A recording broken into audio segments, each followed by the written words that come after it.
26.6% of our Alberta's population, and they experience significant gaps in health outcomes. You're expected to live 11 less years, you're 4 times more likely to contract HIV, you've got a higher risk of receiving a diabetes diagnosis at a young age, and 3 times as likely to have your leg amputated as non-First Nations, twice as likely to die, higher infant mortality, unintended injury, assault, opioid issues, emerge visits, suicide, COPD, all higher.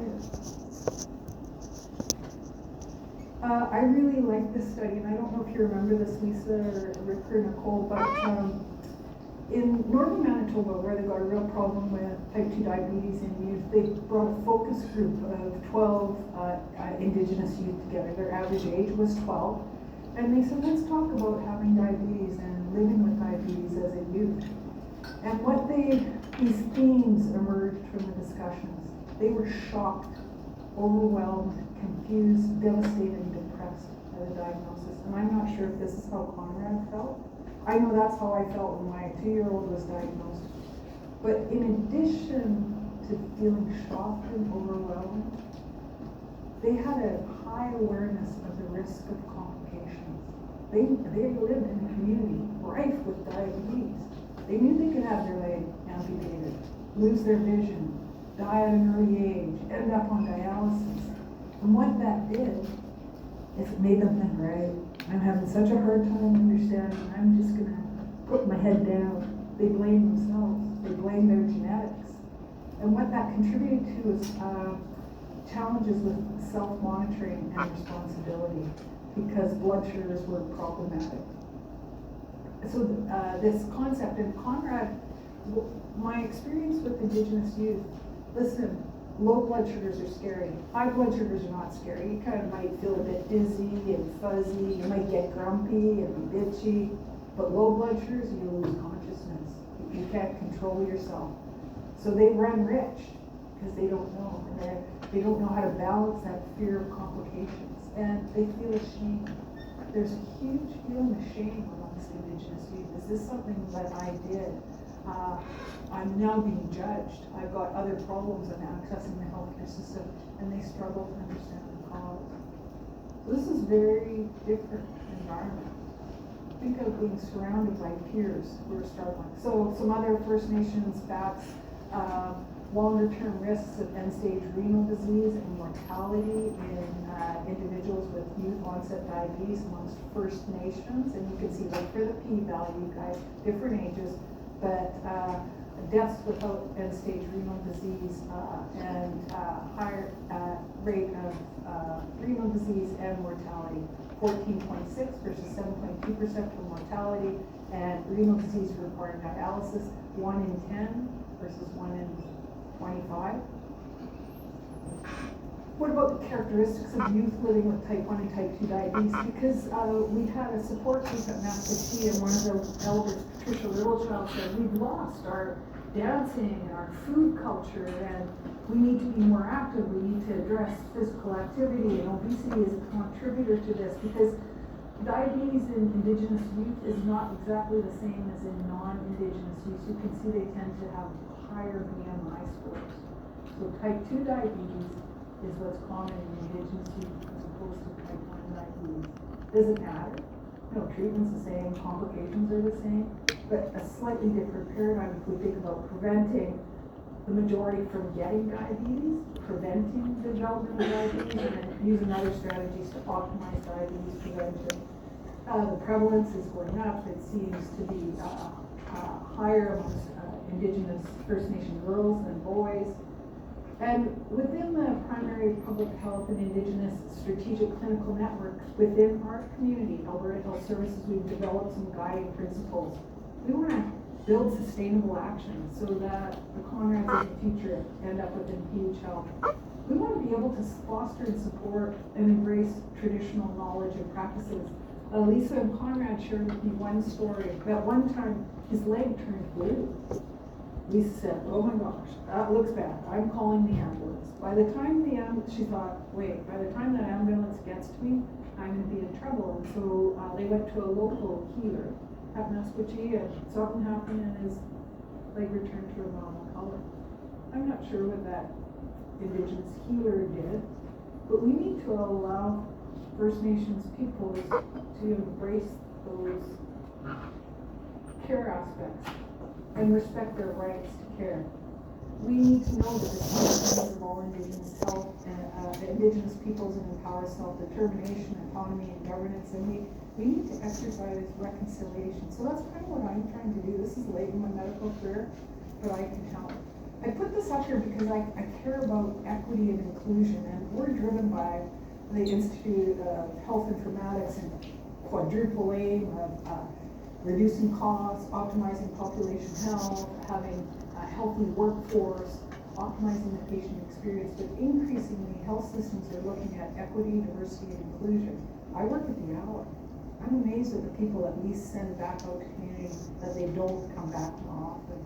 So equitable care is defined as having care that doesn't vary in quality because of personal characteristics, ethnicity, geographic location, socioeconomic status.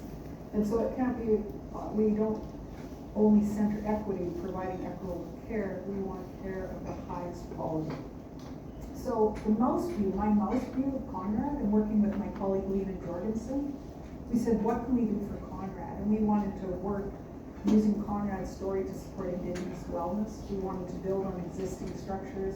We wanted to recognize Conrad's patient self-determination, governance, what he wanted to do, and embrace novel approaches like using stories to help tell patients' story, to help communicate. I'm working with Lena Jorgensen in the Strategic Clinical Network, and we've developed this model called Creating Harmony in Care. So this is an overarching model that we might consider to adopt as we think about, gosh, how do we peel this onion? How do we solve this problem? And so what we identified is there are 4 key components in creating harmony in care between First Nations communities and our traditional Western approaches. One consideration has to focus on the person, addressing personal care needs of Conrad, his preferences. Do you come back to the Alec? Do you go to, say, I'll go with Haskell Hospital. How can we support you to live a healthy life with or without chronic disease?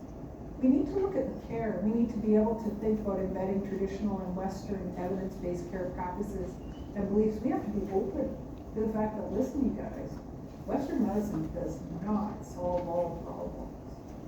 Think headache, think postural orthostatic hypotension associated with, if we're seeing all these new diagnoses lately.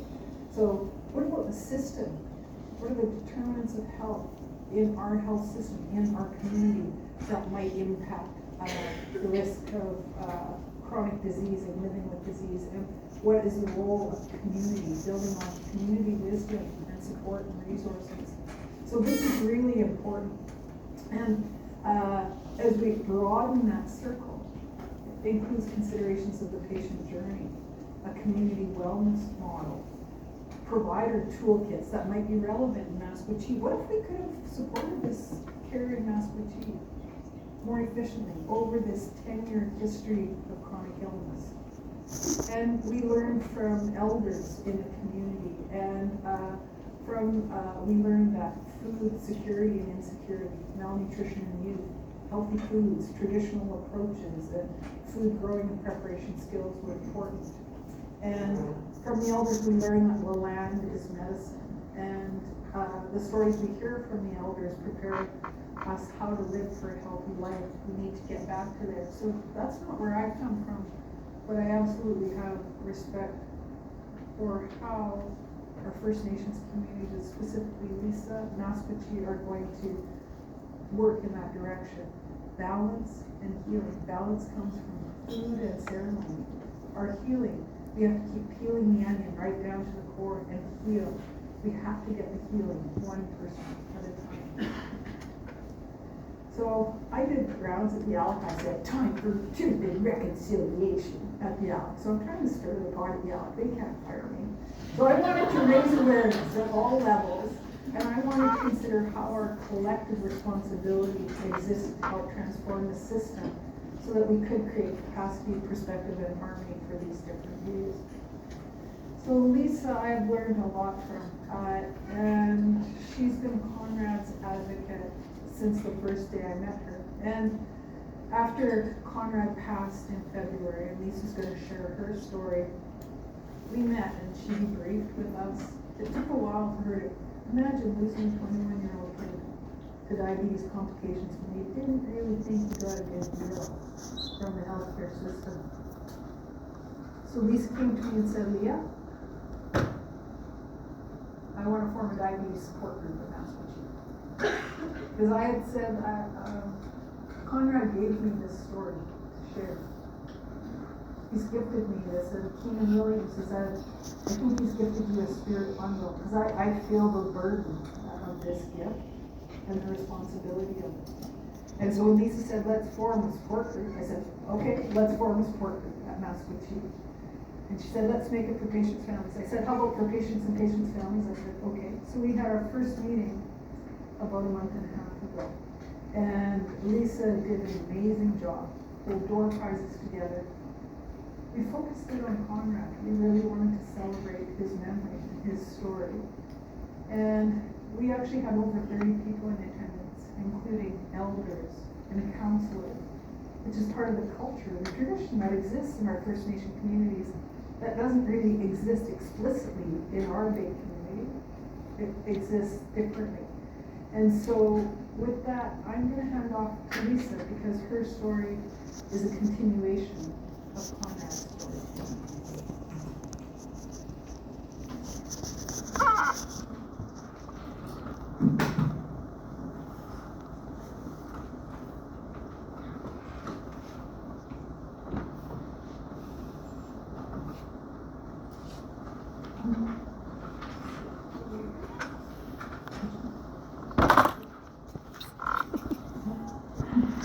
Good afternoon. Thank you for inviting me out here today.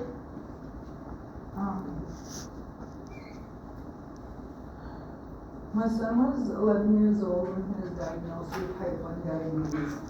And I'm going to share with you the morning that he got sick.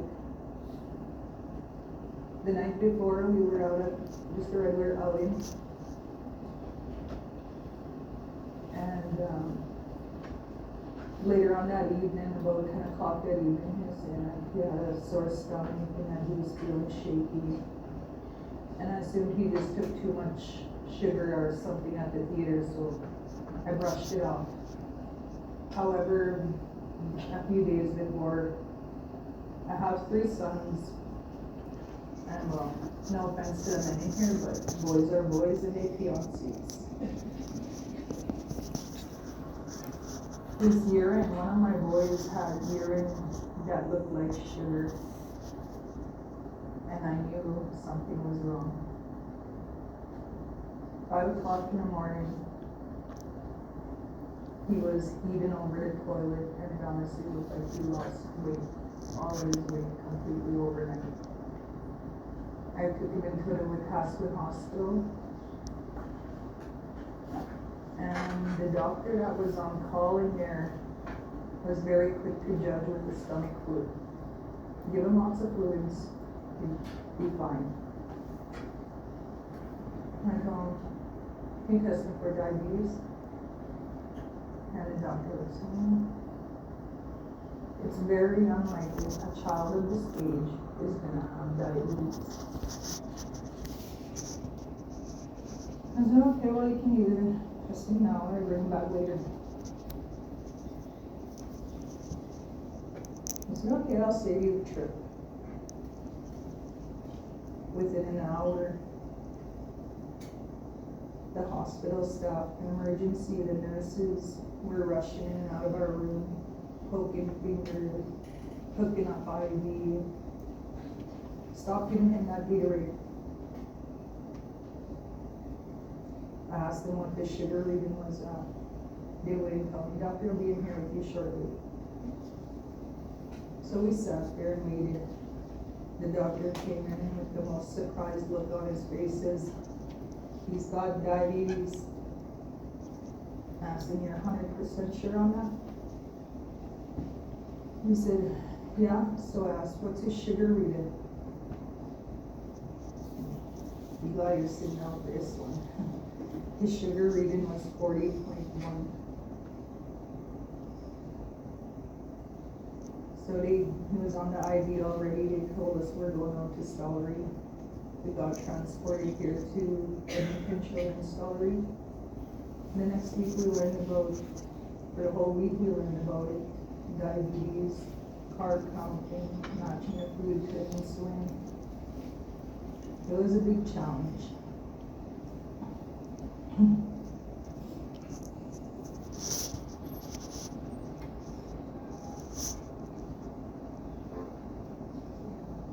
Yes.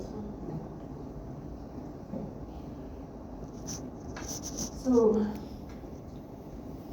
throughout this whole battle, I went to every doctor's appointment with him. I asked questions, and it was like, I remember it well throughout most of it. On May 26th,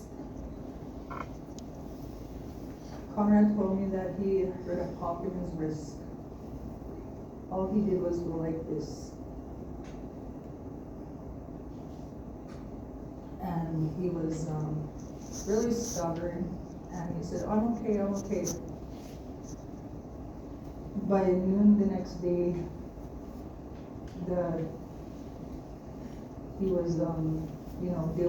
I went to work. I was an Irvington Education Trust Fund coordinator during my time that he had fallen sick, and I was working a full-time job. However, that morning I went to work, and I thought, it's the wrist. Far from the heart is what I thought. Little did I know. Anyways,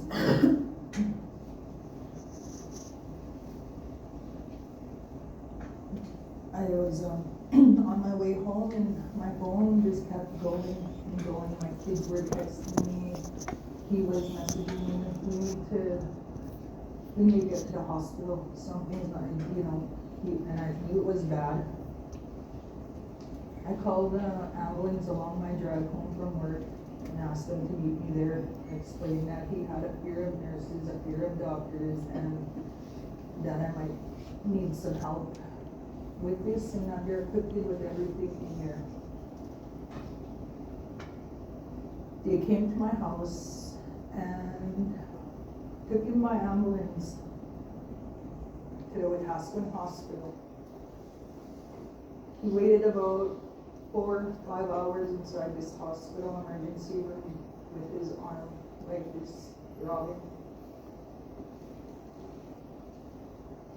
This day, I had one of my daughters was up in Westminster, and I have to go and get her right away. So it was a really crazy day for me that day.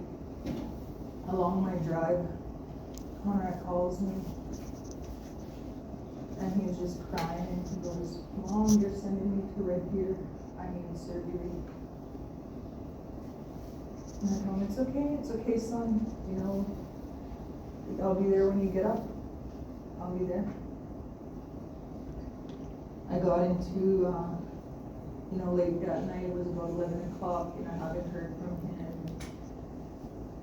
I called Red Deer Hospital, and they told me just to, just come. You're welcome to come here anytime.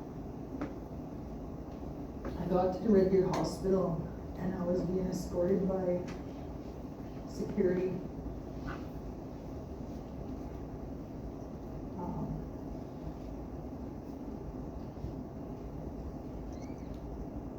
So he was on, the doctor called me aside and said, we have had complications in the surgery room. Conrad's heart had stopped twice. CPR was performed. He was resuscitated and is now on life support. I was given this handout about the sickness called invasive group A streptococcus. I guess.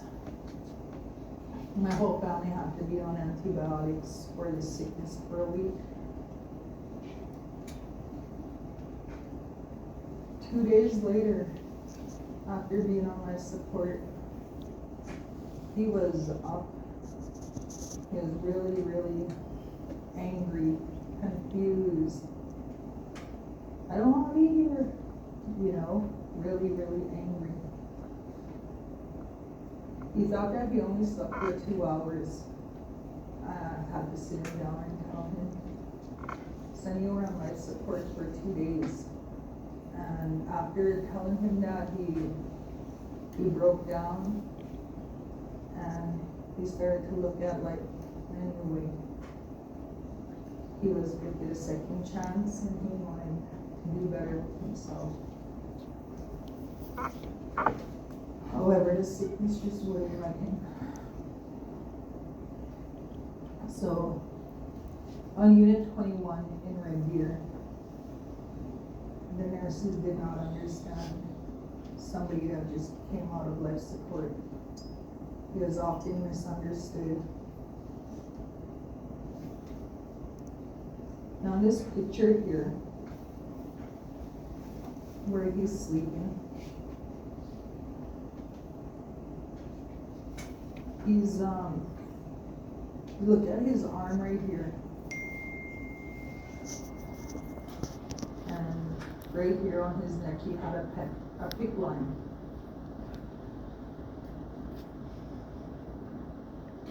One day I gone to visit him there, and I'm sharing this specifically because I want you guys to know what we face as Indigenous people inside of the healthcare system when the nurses are there. So I'm gowning up to go in, and there's a nurse in there with me, and she's asking him, what are you inserting in your pick line? I felt really offensive to that question because my son was not a drug user. He was not an alcoholic. And it bugged me, Long story short, there, 2 days later after I made that comment, they sent him home. But prior to that, the kidney failure came in September of 2022. I thought he was gaining weight. We all thought that he was gaining weight with this picture and thought that's a good thing. That's why he looks so happy in this picture, because he's like, I'm gaining 5 pounds. But we didn't know that it was kidney failure. They put him on dialysis 3 times a week. He didn't like dialysis. Next photos I'm gonna show you is the strength of an 88-pound boy, type 1 diabetes, kidney failure, everything just gone completely wrong. But he still made it home. And with one arm and one leg, he still made it around everywhere. I don't know how he did it now. Like, I gave him my arm out here for one day, 2 days I was out, and I'm like, how did this boy do so much with one arm? So he made it home last Christmas, and it was really good. He was home for 6 weeks. And in January, he got pneumonia and got readmitted into a hospital. At this time, we were already informed that his immune system couldn't handle another infection. He was taken to Royal Alexandra Hospital to have a J-tube inserted, and this photo here is at the Royal Alex right after the surgery. I think it was 2 days. They kept him in there before they sent him home, sent him back into the Wetaskiwin Hospital. Wetaskiwin Hospital, they didn't understand him.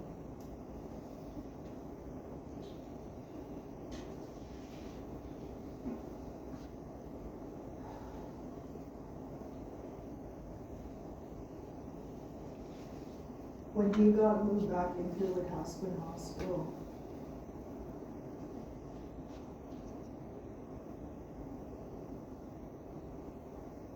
the nurses assume that he can do it.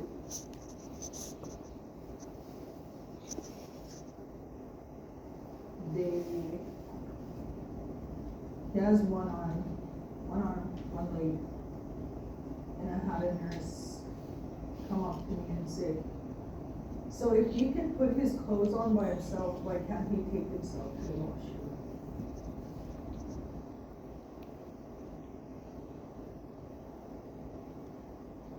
There was times where Conrad had fallen in front of doctors, actual doctors, and they didn't offer him a helping hand. I question it a lot. And it's not only for First Nations people, but in general, the care and compassion in the healthcare system.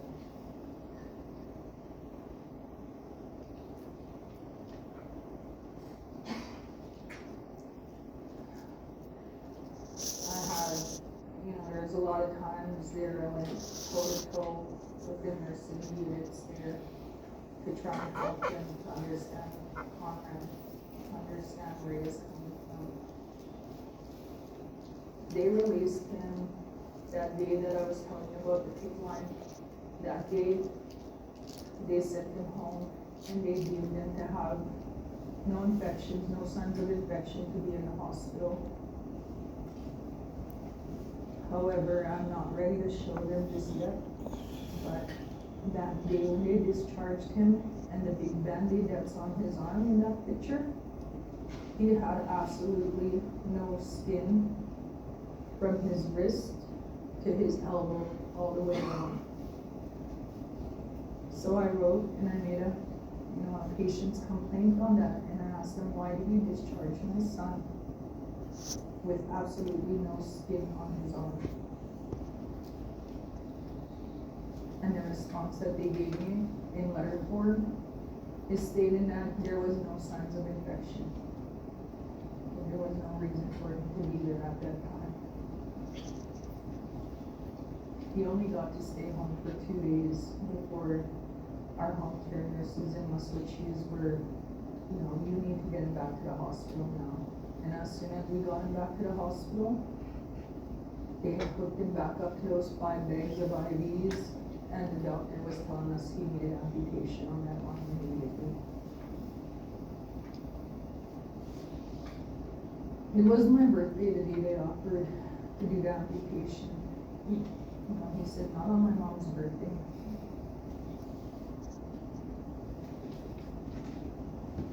He waited 2 weeks with his arm the way it was, completely dead, foul smelling. He would be like, Mom, I'm so sick, I can't even eat. His amputation didn't come till July 15th. And that was on June 26th that they were going to do the amputation.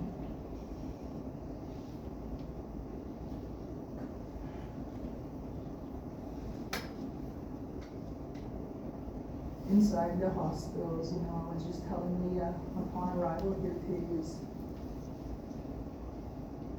I want the nurses, I want to speak to those nurses, because at the end of the day, it's the nurses that are there every day assisting patients. And it's the nurses that I think that need education.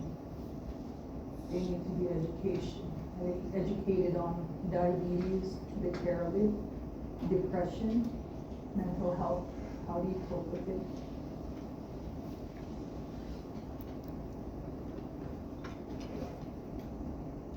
Now today we have a 5-year-old. His daughter is 5 years old, and we push through for her. Mind if I share some of these thoughts?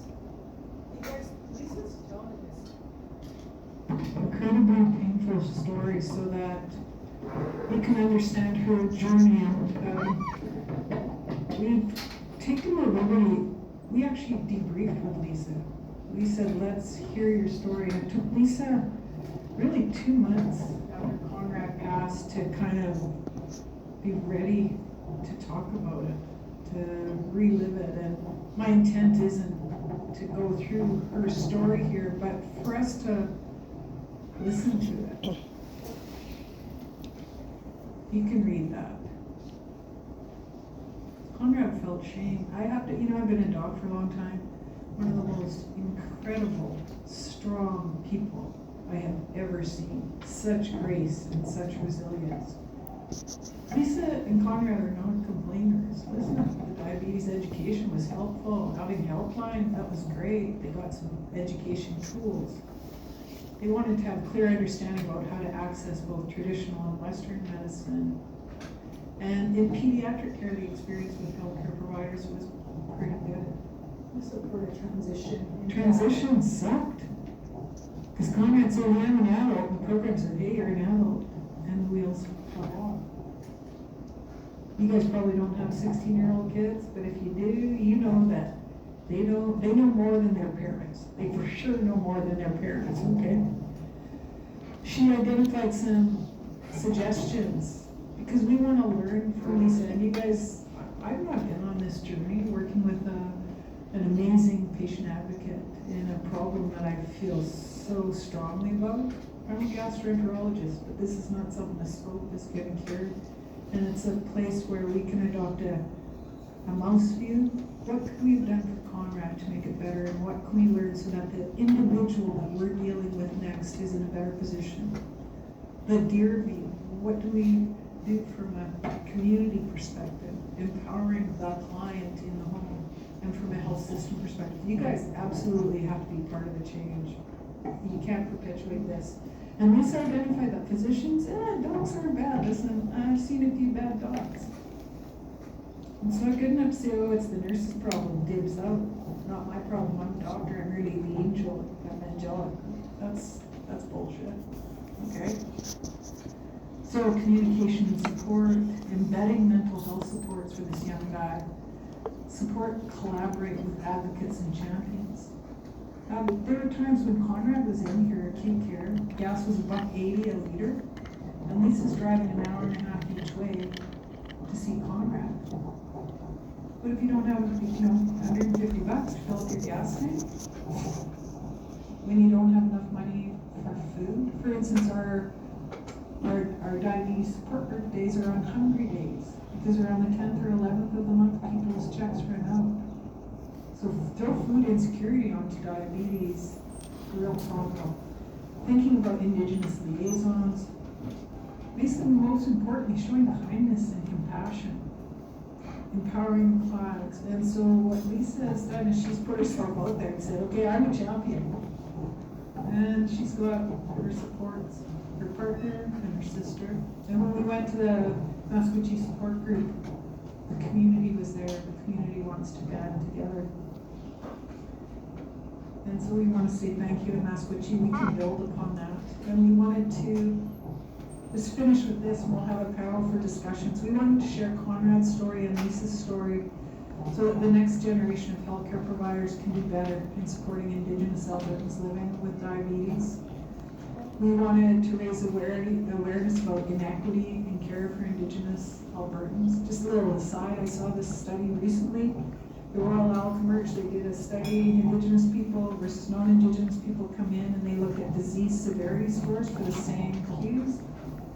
First Nations and Indigenous Albertans scores were systematically 25% lower. Oh, you're really sick is the next person. So we've got this endemic systemic racism, and the odds are stacked against this major part of our population. And so we're going to invite everyone up to the podium and open the door for questions and ask if you were surprised, ask what your thoughts and feelings are.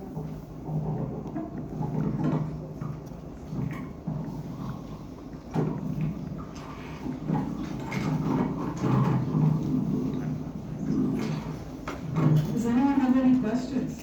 Are you all shell-shocked? unable to talk because you're mortified. I can understand that.